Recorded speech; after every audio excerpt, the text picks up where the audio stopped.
Welcome to Soulivity.com. I'm sitting here with Shaun Thomas Gibson, makeup artist, special effects artist, and educator. Hi. So, Shaun, tell us where you're from. I'm originally from Baltimore, Maryland, but I live in Red Hook in Brooklyn, in New York. That's fine, New York. Okay. And how long have you been living in New York? I've been living here in New York for about 10, maybe 11 years now at this point. Oh, wow. It's been a while. And did you come here for work or for school? Yeah, I came here from school for work. I started out as the lead artist at the Becca Cosmetics counter in Bergdorf, Goodman. Oh, great. Okay. How long ago was that?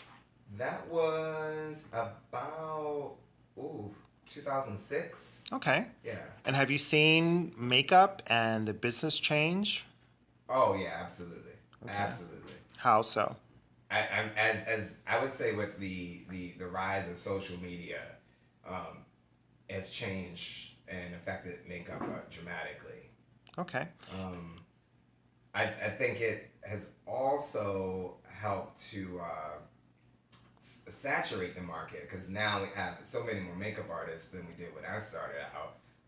And now makeup, before you were either you did retail or you did TV or fashion, or some combination of the three. Now we all have this like other faction where it's beauty advisors as well. And these are people who aren't makeup artists in the traditional sense of the word. Right. I would almost sort of describe them as like makeup muses, if that's a thing. Like that's what they would be. So people would go online, they see these people all done up, and it would, inspire looks or inspire younger artists to want to go into the business. Oh, that's great. So, when did you segue out of makeup into more freelance for fashion, television? For me, it's been like sort of a steady or gradual movement in that direction. I would say I started working at Mac for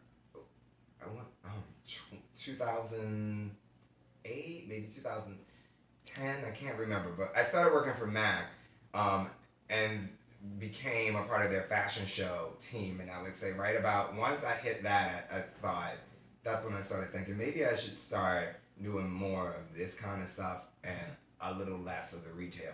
Not that I'm knocking the retail part at all. I will say the retail part has given me the ability to be able to sell everything, sell myself, sell other products. I mean, everything in freelance is sales. You're constantly selling. So I'm happy that I had that experience. But the transition for me happened right around that time when I got into the fashion show team. And with the fashion show team, I know you transitioned also into television, commercials, documentaries, indie films. Yeah, before that I had done indie films and like TV like here and there, like very randomly, not as consistent as it is now. I would say I probably started doing the bulk of my TV actually when I met Andrea Fairweather and D'Angelo Thompson. Do I say your name? It's okay. It's okay. okay. So, from working in that environment, it makes you more of a 360 artist. So you're a freelancer, an entrepreneur in beauty, in many parts of the industry. Yes. Do you have a favorite? I have. I have moments where I like some of it more than others. Me so too. It's sort of like an ebb and a flow. Like Yes. fashion. Whenever I get bored, I love fashion. When I'm like I want to try a new look. I want to do something super creative, out of the box. Fashion. So Fashion Week becomes my go-to for that. We're very similar, Shaun. Yeah. Right. Like Yes. fashion's like the fun part, and then you hit a point, like I would say halfway through Fashion Week, where you're like, I am really tired of lugging this kid around Mm-hmm. and running from show to show. Because here in New York, it's not like I'm just going to hop on a car. Hopping in a car could be the kiss of death here. Like hopping in a car could mean you're stuck in traffic Right. for way longer than you need to be. So you're getting on a train with all this makeup and whatnot. Right. And that's when I love TV because Mm-hmm. TV's a little bit of a different beast. Yes. While the hours are really long, it's not as physical as fashion. Like I'm not running from place to place. Right.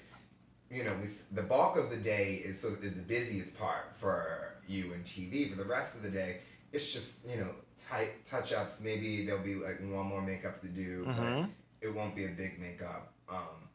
So I like TV when I'm burnt out from fashion and need Yes. something a little more steady. I like that you said the term ebb and flow. I know for me as an artist, when people say, "Oh, do you do Fashion Week? Oh, do you do this?" I'm like, "Yeah, I actually do it all, but I do choose what to work for or with. I'm not just jumping in blindly anymore." So do you find that you kind of know what you're jumping into now more so than you did before? Oh God, no. No? There's still surprises? I'm still the makeup artist where like people will be like, "Hey, can I book you for a show?" And I'm like, I looked at my book, I'm like, I'm off, yeah. And I don't ask questions ever about, like I ask like, what time do I need to be there? Where is it?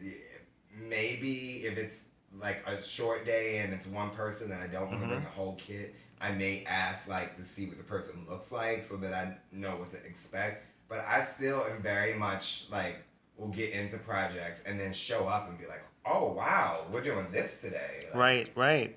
So and in terms of like, do you mean in terms of like picking TV over fashion?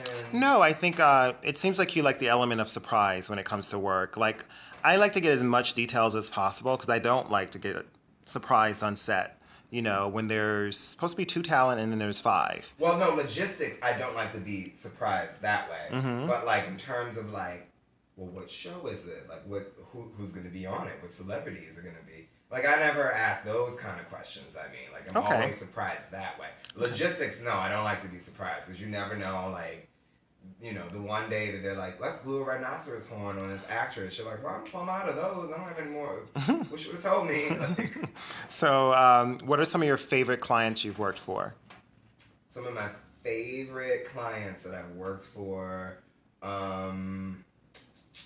I got to years ago working with Melanie Harris, who's another fantastic artist. Mia worked with her with a project with Erykah Badu. Oh, nice. She was like, beyond legendary, but very, very cool. Like she's just a really super cool girl, very regular. Like wasn't what I was expecting. I was expecting her to be really eccentric and kooky, and she was like, "Child, I'm just trying to get the shot.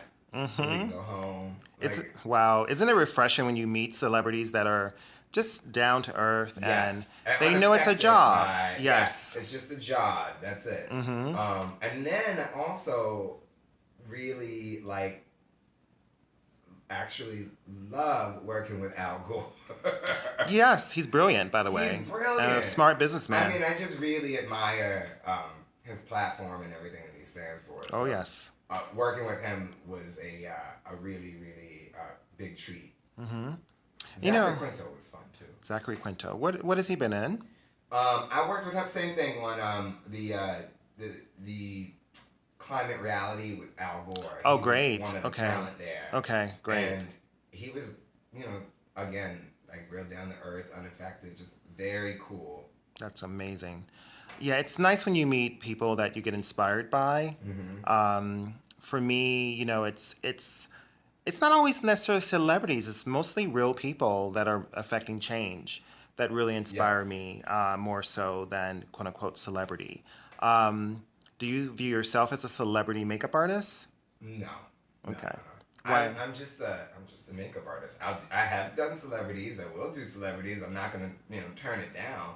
But I'm very okay with doing people who aren't celebrities. And I do agree with you. I've met like a ton of people who weren't celebrities who I thought, I'm really happy that I got out today and got a chance to meet you. Actually, that experience happened for me on Saturday. Yes. Where on a whim, filled in for another makeup artist who couldn't make it at a salon that they normally go to Mm-hmm. or they normally work at. So I filled in for him. And the woman who was there was a scientist. She's like, I'm a scientist Mm-hmm. and I'm accepting an award for clean water. You know, I came up with this system of taking salt out of water to Wow. provide water for people who live in areas that are predicted to be underwater in the next like 10 years. That's amazing. What she didn't know was that I'm a secret nerd and that I worked in the conservation department at the aquarium. So I spoke her language Mm-hmm. and me and her hit it off like that. And I was really, really happy to have gotten a chance to meet her. We just went back and forth about, she didn't know, she was like, wow, you know a lot about, you know, everything that's going on in the environment. I'm like, well, it's always been a passion of mine. Right, So right. I'm happy that I'm meeting somebody that is being proactive and taking it upon themselves to do something for the future. And you can never judge a book by its cover, No, and that is never. so true. And I always say to people, don't define yourself as a one-dimensional being. You know, I'm a makeup artist. Yes, you are, but you're a lover of science, Shaun. Yes. You're a lover Oh, of, I'm a nerd. yeah, Yes, love you all name this it. stuff. So, and that's why I wanted to interview you, because I know that you have a lot of interest, and I think you can inspire a lot of people. You know, from painting, illustration, Yes. Art. Yes. You know, That's all. Like, special effects. Special effects. Mm-hmm. After this is over, I'm going to the shop to Okay. build molds. Cool. And what's the other artist that you work with? Her name? Kelly Coleman. Yeah, she's very talented. Kelly Coleman is beyond talented. She's I'm very creative, but Mhm. she has this analytical side to her that makes it very possible for us to like get the shot, get the special effects pieces like off the ground. Yes, I've been raving about both of you guys to, on set for like SVU and different shows. Like, you guys should really look at them because they're creating some good content. And it'd be great to have a lab in New York that people buy from and not just LA, you know. Yeah. And there's not many here. There's So, not, no, there's yeah, not. I think that's the direction. Get some percentages there, Shaun. Get some percentages. You gotta, Kelly. Kelly, do you hear us? Kelly, do you hear us? There's some percentages. So, We gotta shop and go on us. right? So we got to get one more thing. Like in your life, I know you're close to your family. Mm-hmm. What do you feel your purpose is overall? Ooh, purpose.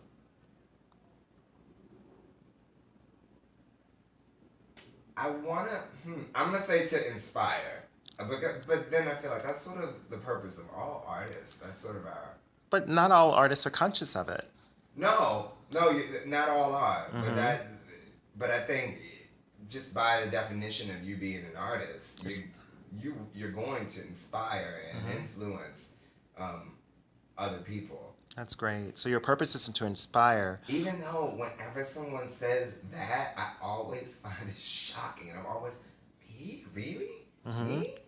That Yes. happened this weekend. Somebody, a young artist, walked up to me and was like, I want to grow up and be just like you. And I'm Wow. like, Hmm.